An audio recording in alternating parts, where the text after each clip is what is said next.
पुंडलिक वरदे हर विठ्ठल श्री ज्ञानदेव तुकाराम गोपाल कृष्ण भगवान की जय। माऊली ज्ञानेश्वर महाराज की जय। जगद्गुरु तुकाराम महाराज की जय। दुःख शोकाची घाई मारलियाची सेची नाही, हे सांगावया कारण काही, जे ग्रासिले माया। ग्रंथराज ज्ञानेश्वरी अध्याय क्रमांक 7। दुःख शोकाची घाई मारलियाची सेची नाही, हे सांगावया कारण काही, जे ग्रासिले माया। मनुष्य जीवनात येणारं प्रत्येक संकट आणि प्रत्येक दुःख हा भगवंताचा कृपाप्रसाद असतो। दुःखात सुखाची बीजे लपलेली असतात, कारण मनुष्य जीवनात जेवढी अधिक दुःख येतील तेवढा मनुष्य भगवंताच्या अधिक जवळ जातो, भगवंताच्या नामात स्थिरावतो आणि शेवटी भगवत स्वरूपच बनतो। हे दुःखात लपलेलं सुख आहे। जीवनात दुःख आलं परंतु त्या दुःखामुळे देव भेटला, हे दुःखात लपलेलं सुख आहे। आणि म्हणून मी सुरुवातीला विधान केलं की दुःखात सुखाची बीजे लपलेली असतात। मनुष्य जीवनात येणारं प्रत्येक संकट आणि प्रत्येक दुःख हा भगवंताचा कृपाप्रसाद असतो। त्या दुःखात आणि संकटात आपलं काहीतरी हित लपलेलं असतंय, ते हित आपल्याला शोधता आलं पाहिजे। म्हणून समाजामध्ये अशी एक म्हण पडली आहे की जे होतं ते बऱ्याकरता होतं। याची साक्ष तुकोबराय देतात। महाराज म्हणाले, जे जे करिसी ते माझे स्वहित, आलीस प्रचित कळो चित्ता। देवा, माझ्या जीवनात बरं कर वाईट कर, जे करायचं कर, जे करशील त्यात माझं निश्चयानं काहीतरी हित दडलं आहे, हे मला खात्रीशीर कळालं आहे। जे जे करिसी ते माझे स्वहित, आलीस प्रचित कळो चित्ता। आपल्या जीवनात येणाऱ्या संकटाचं जो हसून स्वागत करतो तो मनुष्य शहाणा असतो। ज्ञानोबाराय आणि तुकोबाराय या महासंतांच्या जीवनात पर्वतप्राय दुःख आली, पण या दुःखानं ही महासंत खचून गेली नाही। जेवढी दुःख जीवनात अधिक आली तितकी ही महासंत पांडुरंगाच्या अधिक जवळ गेली, पांडुरंगाच्या नामात स्थिरावली आणि शेवटी पांडुरंग स्वरूपच झाली। आणि म्हणून तुकोबाराय बोलतायत की आधी होता संत संग, तुका झालासे पांडुरंग, मूळ स्वभाव जाईना त्याचे भजन राहीना। पांडुरंग स्वरूपच झाली। जीवनात येणाऱ्या प्रत्येक संकटात आणि दुःखात काहीतरी हित दडलेलं असतंय, ते हित आम्हाला शोधता आलं पाहिजे। दुःखानं आणि संकटानं खचून जायचं नसतंय, त्या दुःखात काहीतरी हित दडलंय ते शोधा। जीवनात येणारं प्रत्येक संकट आणि दुःख हा भगवंताचा कृपाप्रसाद असतो। दुःखात सुखाची बीजे लपलेली असतात, कारण त्यामुळे मनुष्य अधिक भगवंताच्या जवळ जातो, भगवंताच्या नामात स्थिरावतो आणि शेवटी भगवत स्वरूपच बनतो। हे दुःखात लपलेलं सुख असतंय। म्हणून संकटामध्ये आपलं हित लपलंय ते शोधा, संकटानं खचून जाऊ नका। तुकोबारायांच्या जीवनात पर्वतप्राय दुःख आली। सावकारी बुडाली, गोरोडोरं मेली, एक पत्नी अन्न करून मेली। तुकोबारायांचं दिवाळं निघालं। मंबाजी बुवानी सळो की पळं करून सोडलं। मंबाजी बुवानं तुकोबारायांचा गाथा इंद्रायणीच्या डोहात बुडवला। तुकोबारायांना जीवन नकोसं केलं। ज्ञानोबाराच्या जीवनात अशीच पर्वतप्राय दुःख आली। लहानपणीच आईवडील वारले। या 3 भावंडाच्या पैठणकरांनी मुंजी होऊ दिल्या नाही। या भावंडांना वाळीत टाकलं, सिद्ध बेटावर राहण्यास भाग पाडलं। ज्ञानोबाराच्या झोळीत माधुकरी मागताना विसोबा खेचरानं खडे टाकले। ज्ञानोबारांची झोळी फाडली आणि जोडीत असलेलं अन्न जमिनीवर सांडवलं. नको नको तो त्रास ज्ञानोबारायाला विसोबा खेचरानं दिला. ज्ञानोबाराय आणि तुकोबाराय या दोन महासंतांचं जीवन समाजानं अक्षरशः नासवून टाकलं होतं, नासवून. पण या नासलेल्या जीवनातून या दोन्ही महासंतानं ज्ञानेश्वरी आणि गाथेचं तूप बाहेर काढलं आणि ते अखंड समाजाला प्यायला दिलं. समाज आजही हे तूप पित आहे आणि सृष्टी आहे तोपर्यंत हे न संपणारं तूप आहे. एरवी बघा, माता मावल्या चांगलं दूध, पण त्यात आंबट दह्याचं विरजण टाकून त्याला नासवतात. परंतु नासलेलं दूध वाया जात नाही. त्यातून सार रूपात लोणी आणि तूप निघतं आणि हे तूप शरीराला पौष्टिक असतं. जशा नासलेल्या दुधातून सार रूपात तूप निघतं, तसं आपल्या नासलेल्या जीवनातून ज्ञानोबाराय आणि तुकोबाराय यांनी ज्ञानेश्वरी आणि गाथेचं तूप बाहेर काढलं आणि ते समाजाला प्यायला दिलं. एवढ्या बोलण्यातून मला हे सांगायचं आहे की ज्ञानेश्वरी आणि गाथेचा जन्म हा संकटातून झाला आहे. ज्ञानेश्वरी आणि गाथेचा जन्म संकटातून झाला आहे. ज्ञानोबाराय आणि तुकोबाराय या महासंतांच्या जीवनात जर दुःख आणि संकट आली नसती तर ज्ञानेश्वरी आणि गाथा जन्माला आली नसती. मला तुमचं चित्त इकडं खेचायचं आहे की ज्ञानोबाराय आणि तुकोबाराय या दोन महासंतांच्या जीवनात संकट आली म्हणून ज्ञानेश्वरी आणि गाथेचा जन्म झाला. ज्ञानोबारायांच्या जीवनात दुःख आलं, पण या दुःखात एक सुखाचं बीज लपलं होतं, ते म्हणजे ज्ञानेश्वरीचा जन्म. तुकोबाराच्या जीवनातही दुःख आलं, पण या दुःखात एक सुखाचं बीज लपलं होतं, ते म्हणजे गाथेचा जन्म. आणि म्हणून मी विधान केलं की ज्ञानेश्वरी आणि गाथा या दोन्ही महाग्रंथाचा जन्म ज्ञानोबाराय आणि तुकोबाराय यांच्या जीवनात आलेल्या संकटातून झाला आहे. आपल्या जीवनात आलेली संकट आपलं काहीतरी हित घेऊन येत असतात. ते हित आम्हाला शोधायचं असते, त्या संकटाने खचून जायचं नसते. ज्यावेळेस समाज जर्जर करतो त्यावेळेस थोडीशी निराशा तर जीवनात येईलच. ज्ञानोबारायला समाजानं परेशान करून सोडलं, त्यातली त्यात विसोबा खेचरानं ज्ञानोबारायला परेशान केलं, जीवन नकोसं केलं. मांडे भाजायचे होते, खापर मिळू दिलं नाही, गाडगं मिळू दिलं नाही. ज्ञानोबाराय थोडेसे निराश झाले आणि ताटी लावून बसले. मुक्ताईनं ज्ञानोबारायची समज काढली ताटीच्या अभंगातून. आणि निवृत्तीनाथानं तर चक्क आदेश दिला, ज्ञाना, अरे बाळा, हे तुझं जीवन निराश होण्यासाठी नाही आहे, निराश होऊ नकोस. काळ या समाजाला गिळंकृत करत आहे, या समाजाचं रक्षण कर. काळाच्या तडाख्यातून या समाजाला वाचव. आणि काळाच्या तडाख्यातून समाजाला वाचवण्यासाठी तुला पुढं यायचं आहे आणि गीतेवर तुला टीका करायची, आणि तिचं नाव आहे ज्ञानेश्वरी.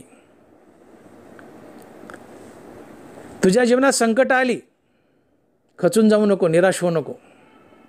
त्या संकटाचं हसून स्वागत कर आणि या संकटाचं चीज कर. संकटात काय हित लपले ते शोध आणि ज्ञानेश्वरी लिहायला घे. हा निवृत्तीनाथानं ज्ञानदेवाला केलेला उपदेश आहे. निवृत्तीनाथ बोलतायत ज्ञानोबारायला, तो हा हाती घेऊनी आगवा, कळी गिळीत या जीवा, म्हणून करीपा धावा वेगे. की ज्ञाना, काळ या समाजाला गिळतोय, यांना काळातून वाचव, काळाच्या तडाख्यातून वाचव. निराश होऊ नकोस, संकटानं खचून जाऊ नकोस, समोर ये आणि ज्ञानेश्वरी लिहायला घे. आणि ज्ञानोबारायांनी मग ज्ञानेश्वरी लिहायला घेतली.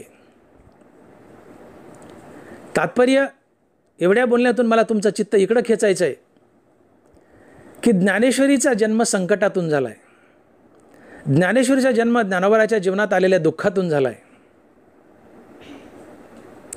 ज्ञानोबाराय आपल्या जीवनात आलेल्या दुःखानं खचून गेले नाही. समाज जर्जर करेल तेव्हा थोडीशी निराशा तर येईलच, साहजिकच आहे. पण ज्ञानोबाराय खचले नाही.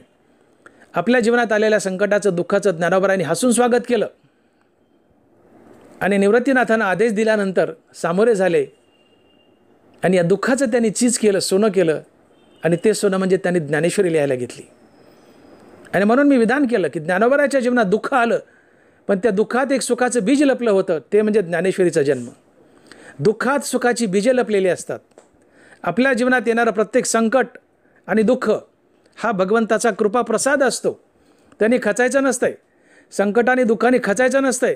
त्यात आपलं काहीतरी हित दडलं आहे. ते संकट काहीतरी आपला फायदा घेऊन आलेत. तो लपलेला फायदा आम्हाला शोधायचा असतो.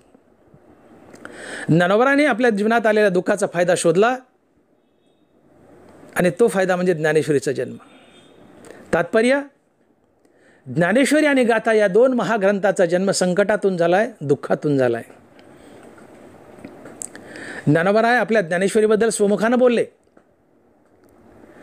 की माझ्या जीवनातील सर्वात मोठं फळ जर काय असेल तर ते म्हणजे मी लिहिलेली ज्ञानेश्वरी. ज्ञानोबारांनी रेडा बोलवला, ज्ञानोबारांनी जड भिंत चालवली, ज्ञानोबाराच्या पाठीवर मांडे भाजले, ज्ञानोबारांनी सच्चिदानंद बाबाचं प्रेत उठवलं. ही चमत्कार म्हणजे ज्ञानोबाराच्या जीवनातील डाव्या हाताचा मळ आहे. ज्ञानोबाराय या चमत्काराला फारसं महत्त्व देत नाहीत. ज्ञानोबाराय स्वमुखाने बोलतात की माझ्या जीवनातला सर्वात मोठा चमत्कार आणि सर्वात मोठं फळ जर काय असेल तर ते आहे मी लिहिलेली ज्ञानेश्वरी. म्हणून माऊली स्वमुखानं ज्ञानेश्वरीमध्ये बोलत आहेत की काय बहु बोलो सकळा, मेळविलो जन्मफळा, ग्रंथसिद्धीचा सोहळा दाविला जोहा. काय बहु बोलो सकळा, मेळविलो जन्मफळा, ग्रंथसिद्धीचा सोहळा दाविला जोहा. माऊली म्हणतात माझ्या जीवनातलं सर्वात मोठं फळ जर काय असेल तर ते आहे मी लिहिलेली ज्ञानेश्वरी. रेडा बोलवणे नव्हे, भिंत चालवणे नव्हे, पाठीवर मांडे भाजणे नव्हे, किंवा सच्चिदानंद बाबाचं प्रेत उठवणे नव्हे. या चमत्काराला माझ्या जीवनात फारसं महत्त्व नाही हे ज्ञानोबाराय बोलत आहेत. माझ्या जीवनातला सर्वात मोठा चमत्कार जर काय असेल तर ती मी लिहिलेली ज्ञानेश्वरी.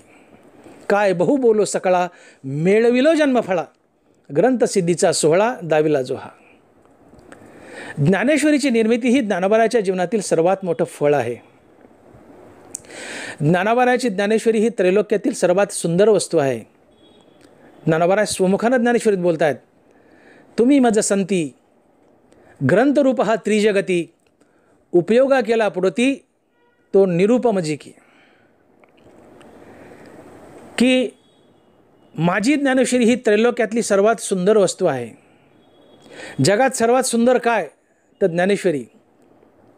ज्ञानेश्वरीला उपमा द्यायची असेल तर ती फक्त ज्ञानेश्वरीचीच देता येते. अमृतासारखं गोड काय तर अमृत, तसं ज्ञानेश्वरीसारखं सुंदर काय तर ज्ञानेश्वरीच. ज्ञानेश्वरीला त्रैलोक्यात कशाची उपमा देता येत नाही. त्रैलोक्यातली सर्वात सुंदर वस्तू काय तर ती आहे ज्ञानेश्वरी. ज्ञानेश्वरीसारखं सुंदर काय तर ती ज्ञानेश्वरीच. ज्ञानेश्वरी ही प्रतिसृष्टी आहे. विश्वामित्र प्रतिसृष्टी करायला निघाले. त्यांचा मध्येच त्रिशंकू झाला, मध्ये हवेत लटकले, त्यांना प्रतिसृष्टी निर्माण करता आली नाही. ज्ञानोबाराय विनोदानं म्हणाले की आम्ही विश्वामित्राकडे पाहून हसू. ज्ञानोबाराय लिहितात स्वमुखानं ज्ञानेश्वरीमध्ये बोलत आहेत की मजलागी ग्रंथाची स्वामी, दुजी सृष्टी जे हे केली तुम्ही, ते पाहून हसू आम्ही विश्वामित्रातेही. आम्ही विश्वामित्राकडे पाहून हसू. का तर त्यांना विश्वामित्र प्रतिसृष्टी करायला निघाले, परंतु त्यांना प्रतिसृष्टी करता आली नाही. त्यांचा त्रिशंकू झाला, ते मध्येच हवेत लटकले. परंतु माझी ज्ञानेश्वरी ही प्रतिसृष्टी आहे. मला एवढ्या बोलण्यातून हे सांगायचं आहे की प्रतिसृष्टी असलेली ज्ञानेश्वरी, त्रैलोक्यात सर्वात सुंदर असलेली ज्ञानेश्वरी, हिचा जन्म ज्ञानोबरायाच्या जीवनात आलेल्या संकटातून झाला आहे. मला आज तुमचं चित्त इकडं खेचायचे. ज्ञानोबरायाच्या जीवनात पर्वतप्राय संकट आली, दुःख आली, पण त्या दुःखात एक सुखाचं बीज लपलं होतं, ते म्हणजे ज्ञानेश्वरीचा जन्म. तुकोबरायाच्या जीवनात पर्वतप्राय दुःख आली, पण त्या दुःखात एक सुखाचं बीज लपलं होतं, ते म्हणजे गाथेचा जन्म. आणि म्हणून मी सुरुवातीला विधान केलं की दुःखात सुखाची बीजे लपलेली असतात. आपल्या जीवनात येणारं प्रत्येक संकट आणि प्रत्येक दुःख हा भगवंताचा कृपा प्रसाद असतो. आपल्या जीवनात येणारे दुःख आणि संकट काहीतरी आपलं हित घेऊन आलेली असतात. ते हित आम्हाला शोधायचं असतंय, त्या दुःख आणि संकटानं खचून जायचं नसतंय. आणि म्हणून आलेल्या संकटात, आलेल्या दुःखात जो आपलं हित शोधतो तो शहाणा असतो. जो खचून जातो तो मूर्ख असतो. त्यात हित शोधतो तो शहाणा असतो. जीवनात दुःख आलं की मनुष्य भगवंताचा सहारा घेतो, भगवंताच्या नामात स्थिरावतो आणि शेवटी भगवत स्वरूपच बनतो. जीवनात दुःख आलं पण त्या दुःखामुळं देव भेटला, हे दुःखात लपलेलं सुख असतंय. आणि म्हणून मी बोललो की दुःखात सुखाची बीजे लपलेली असतात. येणारं संकट आणि दुःख काहीतरी हित घेऊन आलं असतं, ते आम्हाला शोधायचं असतंय. जे होतं ते बऱ्या करता होतं. माझं वाक्य बाहेर काय नाही आहे का, की जे होतं ते बऱ्या करता होतं. तुम्हाला एक राजा अकबराचा दृष्टांत सांगतो म्हणजे लक्षात येईल. एकदा राजा अकबर तलवारीची धार बघत होता. तलवार इतकी तेज होती की तलवारीची धार पाहताना ज्यावेळेस त्यांनी बोट फिरवलं तलवारीवर, कटकन त्याच्या बोटाचा शेंडा तुटला आणि तुटून खाली पडला. बळबळ बळबळ बळबळ रक्त वाहू लागलं. सगळे शिपाई जमा झाले, सगळे घाबरले. तेवढ्यात अकबर म्हणाला, पटकन जा आणि बिरबलाला बोलवा. शिपाई धावत गेले, बिरबलाला बोलवलं. बिरबल आला.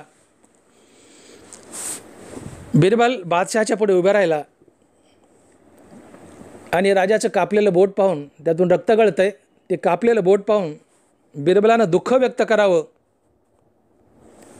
तर बिरबल बादशहाच्या तोंडाकडे पाहून हसला आणि म्हणाला, बादशाहजी अच्छा हुआ भला हुआ, अच्छा हुआ भला हुआ.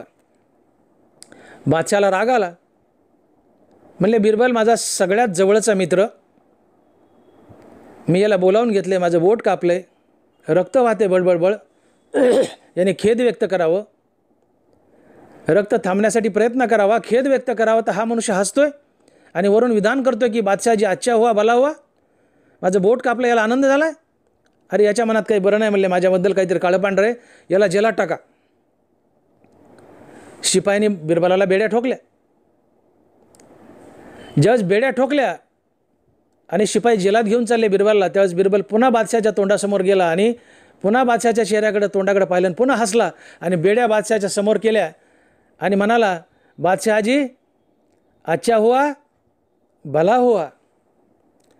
राजाचं बोट कापलं तेव्हाही म्हणाला अच्छा हुआ भला हुआ, आणि याला बेड्या ठोकल्या आणि जेलात चाललंय तरी म्हणतो अच्छा हुआ भला हुआ. दोन्ही वेळेस हा म्हणतो अच्छा हुआ भला हुआ. बिरबलला जेलात घेऊन गेले.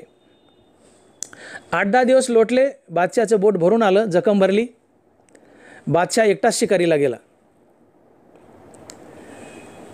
आता घनदाट जंगलात गेल्यानंतर बादशाह रस्ता हुकला, धुळीने अंग माखलंय. एक दुरून हरिण दिसलं, त्याच्या मागं पळत पळत पळत हरणाने गुलकंडा मारला, बादशाहचा रस्ता चुकला. बादशाहला तहान लागली आहे. दुरून एक झोपडी दिसली. त्या झोपडीवर हा बादशाह गेला आहे पाणी पिण्यासाठी. तेवढ्यात सगळे, ती झोपडी होती आदिवासीची, सगळे आदिवासी उठले आणि पळाल्याने बादशाहला पकडलं. बादशाह म्हणतो मी राजा आहे.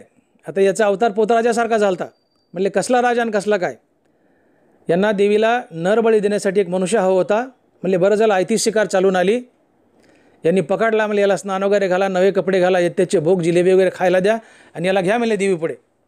स्नान घातलं, नवे कपडे घातले, जिलेबी खायला दिली, यथेचे भोग दिले आणि घेतलं देवीपुढं. तेवढ्यात एक पुजारी म्हणतो, अरे याचा कुठं अंगभंग झाला आहे का बघा. अंगभंग म्हणजे कुठला अवयव, बोटपीठ काय तुटलं आहे का, याचा कुठं अंगभंग झाला आहे का बघा. कारण अंगभंग झालेला बळी देवीला चालत नाही.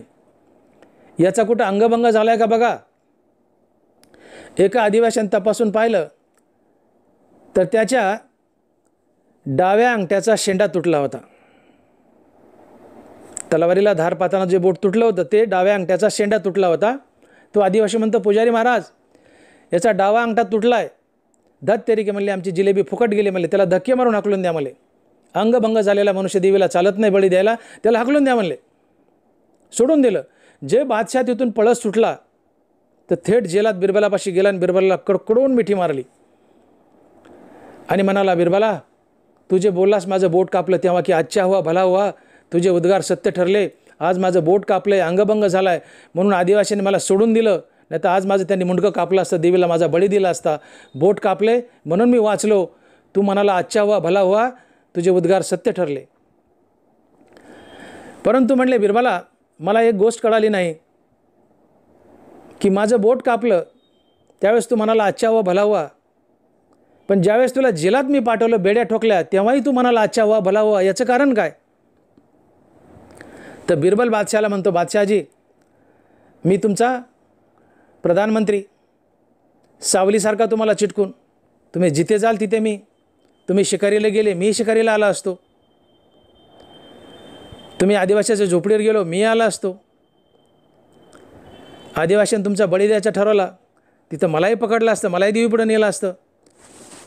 तुमचा अंगभंग झाला म्हणून तुम्हाला सोडलं, परंतु माझा कुठलाही अंगभंग झाला नाही. माझा आदिवासीने बळी दिला असता. आज मी जेलात आहे म्हणून वाचलो आणि म्हणून अच्छा हुआ भला हुआ. तुमचं बोट तुटलं म्हणून तुम्ही वाचले, म्हणून अच्छा हुआ भला हुआ. मी आज जेलात आहे म्हणून वाचलो, म्हणून अच्छा हुआ भला हुआ. जे जे करीसी ते माझे स्वहित, आलीस प्रचित कळो चित्ता. देवा, तुकोबाराय बोलतात, देवा आमच्या जीवनात जे बरं करशील, वाईट करशील, तुला जे वाटेल ते करशील, त्यात आमचं निश्चयानं काहीतरी हित दडलेलं असते. ते हित आम्हाला शोधता आलं पाहिजे. आणि म्हणून जीवनात येणाऱ्या संकटानं खचून जाऊ नका, दुःखानं खचून जाऊ नका. त्या दुःखात, त्या संकटात काहीतरी हित दडले, ते हित शोधा. जीवनात येणारं प्रत्येक दुःख आणि संकट काहीतरी हित घेऊन आलं असतं, आम्हाला ते शोधायचं असते. जीवनात जे होतं ते बऱ्याकरता होतं. ज्यावेळेस सुतार लाकूडचा असतो त्यावेळेस त्या लाकडाचा नाश व्हावा हा त्या सुताराचा उद्देश नसतो, तर त्याला एक विशिष्ट आकार यावा यासाठी सुतार ते लाकूड तासत असतो. अन्यथा हे आकारहीन लाकूड जर एखाद्या स्वयंपाक करणाऱ्या बाईच्या हातात सापडलं तर ती बाई त्या लाकडाला सरळ चुलीत घालते आणि त्याचा नाश होतो. तसं आकारहीन लाकूड आणि आकारहीन मनुष्य जीवन हेही स्मशानरूपी चुलीत जातं आणि आकारयुक्त माणूस आणि आकारयुक्त लाकूड याची पूजा केली जाते. देव आमच्या जीवनात संकट आणि दुःख पाठवतो याचं कारण भीतीपोटी का होईना तुम्ही भगवंताला शरण जावं. जीवनात दुःख आलं की भीतीपोटी का होईना तुम्ही भगवंताला शरण जावं, भगवंताच्या नामात स्थिरावं आणि भगवंताची प्राप्ती करून घ्यावी. या उद्देशानं तुमच्या प्रारब्धानुसार भगवंत तुमच्या जीवनात दुःख पाठवतो. त्यात तुम्हाला त्रास व्हावा किंवा दुःख द्यावा हा भगवंताचा विचार नाही आहे. दुःखाच्या भीतीनं का होत नाही, परंतु तुम्ही भगवंताच्या दिशेने वळावं, त्याच्या नामात स्थिरावं. भीतीपोटी का होत नाही, पण भगवंताचा सहारा घ्यावा, त्याच्या नामाचा सहारा घ्यावा, भगवंताच्या नामात स्थिरावं आणि हळूहळू तुम्ही भगवत स्वरूप बनावं हा त्यामागील उद्देश असतो. म्हणून जीवनात येणारं संकट हे भगवंतानं मुद्दाम किंवा हेतुपुरस्पर पाठवलेलं नसतं, त्यात काहीतरी हित दडलेलं असते. ते हित आम्हाला शोधायचं असते आणि ते हित असते की दुःखाच्या भीतीनं आम्ही भगवंताच्या नामाचा सहारा घेतो आणि नामात स्थिरावतो आणि हळूहळू भगवत स्वरूप बनत असतो.